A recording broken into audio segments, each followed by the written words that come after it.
Assalamualaikum warahmatullahi wabarakatuh. Perkenalkan, nama saya Intan Okta Praditya dari program studi D3 Kebidanan kelas 1A. Di sini saya akan menjelaskan tentang sistem perkemihan. Proses pembentukan urin adalah hal yang sangat penting bagi manusia. Setiap orang pastinya setiap hari harus melakukan ekskresi atau pembuangan zat-zat sisa metabolisme. Salah satunya adalah buang air kecil dengan mengeluarkan urin.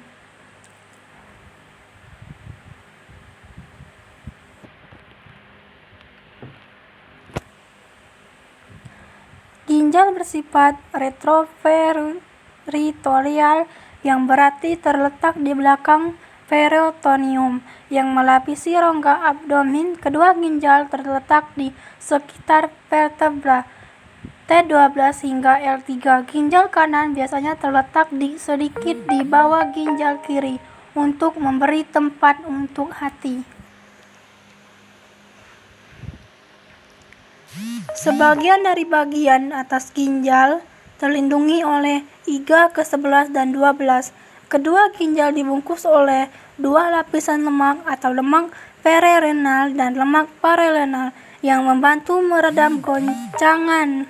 Ginjal nampak dari depan. Lapisan ginjal. Struktur ginjal. Pembuluh kapiler. Lapisan ginjal terbagi atas. 1. Lapisan luar, yaitu lapisan korteks atau subbratantia corticalis. 2. Lapisan dalam, yaitu medula subtanta medullaris.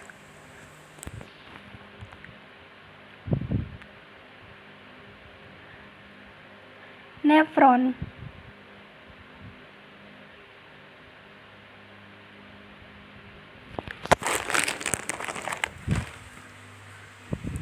Bagian-bagian nefron: kapsula Bowman, glomerulus, tubulus convolutus proximal, Ansel and Henle, tubulus convolutus distal,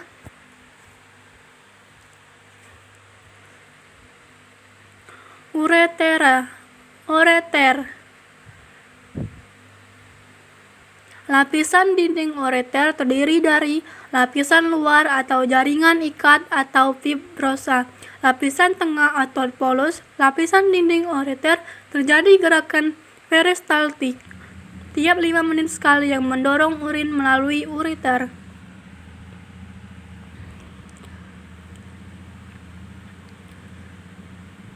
Fisika urania atau kantung kemih.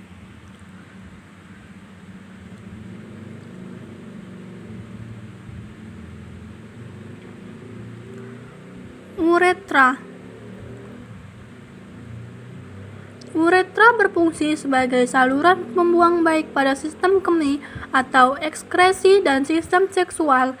Pada pria berfungsi juga dalam sistem reproduksi.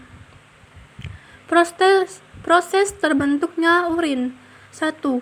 Filtrasi atau penyaringan. 2. Reabsorpsi atau penyerapan.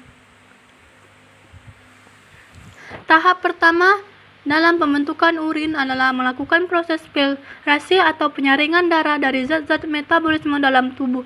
Zat-zat ini berupa urea, air, dan klorin yang dapat bersifat racun sehingga perlu untuk dikeluarkan.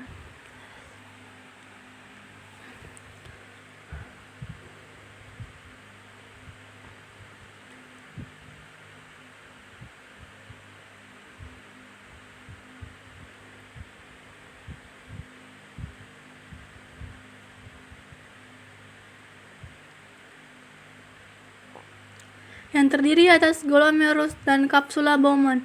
Glomerulus akan berfungsi sebagai tempat penyaringan air, garam, asam amino, glukosa, dan urea. Kemudian hasil dari penyaringan ini akan dialirkan ke kapsula Bowman. Hasil dari proses filtrasi adalah urin primer yang mengandung air, gula. Reabsorpsi.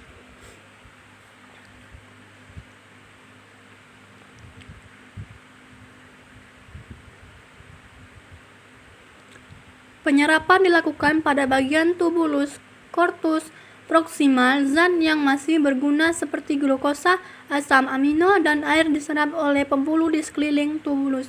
Hasil dari proses ini berupa urin sekunder yang mengandung sisa limbah nitrogen, urea, dan air.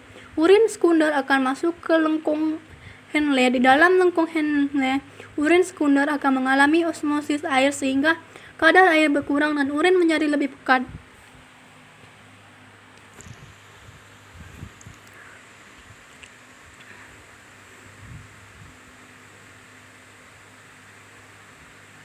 Augmentasi sekresi. Proses augmentasi atau pengendapan. Tahap ketiga proses pembentukan urin adalah augmentasi atau pengendapan. Urin sekunder akan masuk ke tubulus corpus distal. Pada proses ini terjadi pengendapan zat-zat yang sudah tidak diperlukan oleh tubuh selama proses ini. Urin akan menjadi lebih pekat dan seterusnya dialirkan melalui pelvis, renalis, ureter, dan berakhir di vesika.